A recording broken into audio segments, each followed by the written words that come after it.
These court documents we obtained today go into detail of why investigators searched the home of Jesse McFadden, a car on the property, and a storage unit.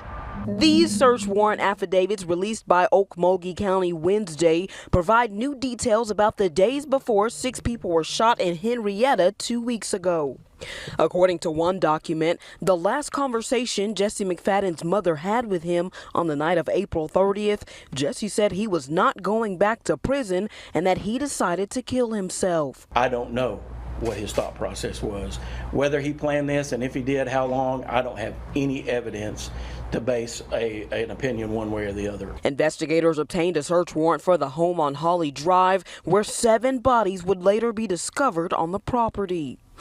A white Avalanche was also found on the property and was impounded to be searched as well. Today's documents reveal investigators took DNA evidence from the truck as well as photographs and several receipts.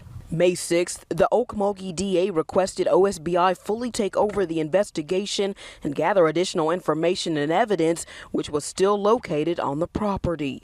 The documents detail that later that day, OSBI interviewed the father of Holly Guess, who informed agents about several items of interest inside the home, like clothing and personal belongings of the victims. There was also a search of a storage unit in Henrietta belonging to Holly, but no evidence was collected there.